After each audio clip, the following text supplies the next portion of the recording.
if anyone thirsts, let him come to me, and let him who believes drink. So we have a combination of things here that sometimes we can miss.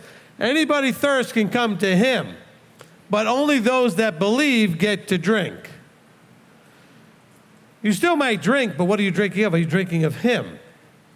Okay, let anyone who thirsts come to me, let those who believe drink. Okay? Because these are going to be rivers of living water flowing, and there's a connection to the Ruach there. Not connection meaning the charismatic way of thinking to be filled with the Spirit, but the understanding that from the drinking of these rivers of these flows of just living water, you would take upon yourself and develop his intrinsic nature. If only you knew the gift. The covenantal offer is a gift. Do we all get that, right? The covenantal offer. He didn't have to offer you the covenant. It's a gift that he chooses to say, here's what I'm offering you. If you would just do what I say, trusting that what I say will bless you, keep you safe, change you, provide everything you need, I would do all of that. I will provide you with everything. Safety, blessing, provision, protection, all that, and I will help you to become me.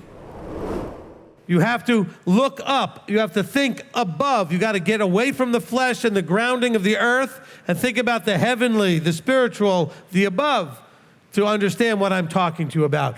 Where are you? She's still thinking flesh. She goes, where are you going to get water? You don't have a vessel to draw the water out of the well. How are you going to give me water? He says, you're still thinking down here.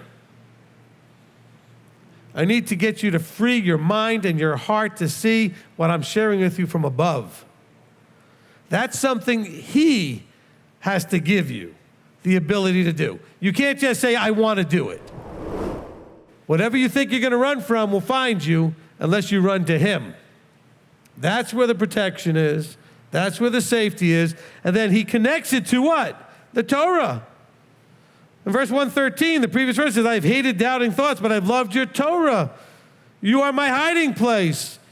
I've waited for your word. All of his verses about all the things going on in his life connect back to the source for him was the word, was the right rulings, was the Torah. Whatever struggle, he turned to the word. You need to set boundaries with evildoers. I don't mean like the overtly ones that are this far away from maybe being in prison or something. I'm talking about those that are taking the word or the things of Yah and twisting and perverting them from what they're not supposed to be. That's defined scripturally as evil. So he's setting boundaries between himself and what we would know as evildoers. It doesn't mean the other stuff isn't included. I'm just saying let's not limit it to that. But do we do that? Do we set boundaries in our interaction with evildoers?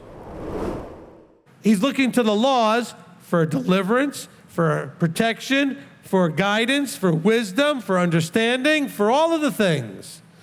Because he doesn't just sit there, panim al panim. We talked about this in another place earlier today. We said he doesn't talk to us face to face that way, but in a sense he does by giving us a book to read it.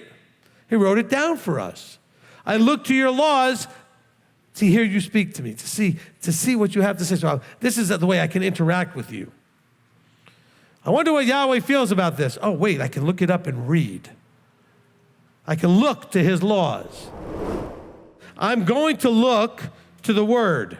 I'm going to look to your laws, always so I can look to what you've laid out there. And one of his laws, guidances, instructions is Deuteronomy 17 and Deuteronomy 18.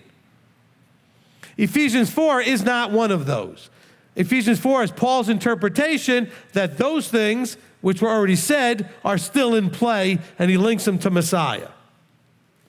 So Paul didn't do anything new. He took Deuteronomy 17 and 18, and he gave you a first century context for it, which, by the way, matches beautifully still for today. It is no less relevant now than when he said it. Therefore, I have loved your witnesses, because your witnesses, all of that history, all those events that happen, teach me what happens when people do this right and what happens when they do it wrong. We go to Genesis chapter 6, and man's thoughts of the mind, their thoughts, their heart was on evil continually. David made note of that. And what happened to them? They all died.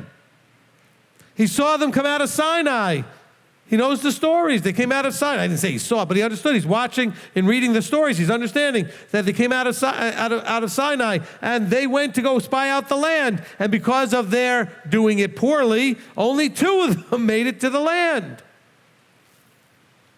The wrong ones were laid waste in the desert.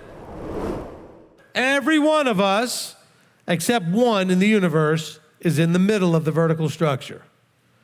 Only the Father is not. He's at the top. Even the Son, he's underneath the Father.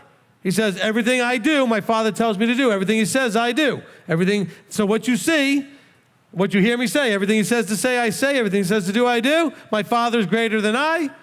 Yeshua's got those he's responsible for, and he's got the one he's submitted to.